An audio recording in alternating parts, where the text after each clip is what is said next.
We are live with the Sports Philosopher. You know, the first week we stumbled out of the gate, but last week we were on fire. You see that fire in there, folks? Well, we were on fire. Sports Philosopher 4 out of 5. So as my oldest son is fond of saying, a blind squirrel occasionally finds a little acorn out there. Did he catch lightning in a bottle, or is he back on track? We're going to find out this week, and because he's on fire, we're going to start calling this the Sports Philosopher's Fireside Chat. I like it. Well, let's get to that first game, and the one we're kind of interested about, the 3-0 Detroit Lions are coming into Dallas, who are 2-1. How do we feel about that game? Well, first of all, I just wanted to say, Pete, that I'm wearing dark glasses this week because if I succeed, I look cool. If I fail, I'm traveling incognito, and nobody will be able to recognize me. All right, fair enough. This is my way of staying anonymous until we see how I do. But in that first game, I like the Lions. The Lions are 3-0, but more to the point, not just 3-0, but they're a good 3-0. This is a team that's on the rise. Maybe they're even headed to the playoffs. Dallas played a great game last week against Washington. 3 major injuries. Tony Romo still has bruised ribs. He's in pain every second of his life. That lung's probably still punctured. That's right. And, well, it's healed, but it can't be in too good a shape. Des Bryant, they're one of their 2 best wide receivers, a hurt quad. He'll probably play, but in a diminished capacity. And Miles Austin, their number 1 receiver, he is out again. So Dallas is playing with limited weaponry in this game. They're playing against Ndamukong Suh, the Detroit Lions, that fierce defensive front, and that excellent offense. Matt Stafford having his breakout season. Calvin Johnson, wide receiver. Some people think he's the best wide receiver in football. He's certainly on the short list. Javad Best, the running back from Cal. They got lots of weapons. They scored 48 points a couple weeks ago. They came from 20 points down last week against the Vikings. I say take Detroit in that game, take the 1.5, and put it in the bank. All right, let's move on to the 2-1 Tennessee Titans at the Cleveland Browns. Well, the Browns are favored in that game, and you never want to pass up a game where the Cleveland Browns are favored. Take the other team. Tennessee has got a good ball club. They're 2-1. They did beat the Baltimore Ravens 2 weeks ago. The Ravens, amazing. A lot of people think the Ravens have the best team in football and are going to the Super Bowl. But the Mike Munchak led, the new head coach Mike Munchak led Tennessee Titans pulled the big upset, maybe the biggest upset in the year so far.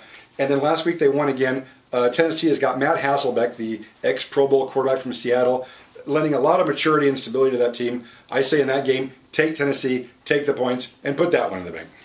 All right, now this is interesting. You got Carolina and Cam Newton coming to Soldier Field, where the Bears are just 1-2. Your Chicago Bears. My Chicago Bears, and I hate, as you know, I hate getting into games where the Bears are playing, as it blurs my focus. I'd prefer not to have the Bears as one of my picks, and I certainly would never pick against them. But the spread just looks too good. We have to pick Chicago as one of our 4 selections this week. They are a 6.5-point home favorite against Carolina. I thought the spread would be 9 or 10. I really did. Wow. The Bears were one of the 4 best teams in football last year. They made it to the Final 4. They are 1-2, but they played the 3 best teams in football practically. Packers, Saints, Falcons. Could have gone 2-1. Now they're playing one of the weakest teams in football. Don't be confused or misled by Cam Newton's presence as the young rookie quarterback for the Panthers. This is still a Panther team that won only 2 games last year. They are rebuilding. The Bears give the 6.5 and watch them grind them up through 4 quarters of Chicago football.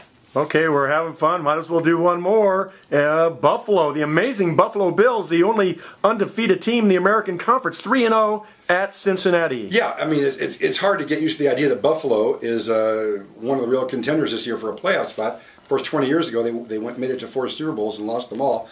They are a 3-point favorite on the road against, who are they playing? The Bengals. The Bengals, right. That's why I'm picking the Bills. The Bengals are one of the worst teams in football. They did win 1 game against the Browns earlier, but they're a team in chaos. Their quarterback, Carson Palmer, elected not to play this year rather than having to endure another that's crazy. Another season for the Bengals. It's turned down about $20 million. He's turned down tens of millions of dollars.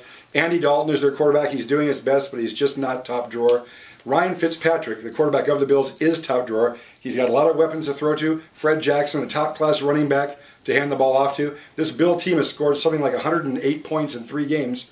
One of the best offenses in football. You look at the schedule. They got to play the Patriots again, the Bills do. They got to play the Jets twice. If they can't take the Bengals and blow them out by a lot more than 3 points, they're not going to have the type of season that they're looking for. This has got to be one of the quote-unquote easy games on their schedule. I'm looking for them to win this game by at least 2 touchdowns. This is our best bet of the week. Buffalo, give the 3 points. Go stand in line, pick up your cash. And there you go, folks. And remember, this is a fireside chat. And will he stay on fire? Well, we'll find out soon. There you go. Thanks a lot, Brad. We'll talk to you next week. My pleasure, Pete.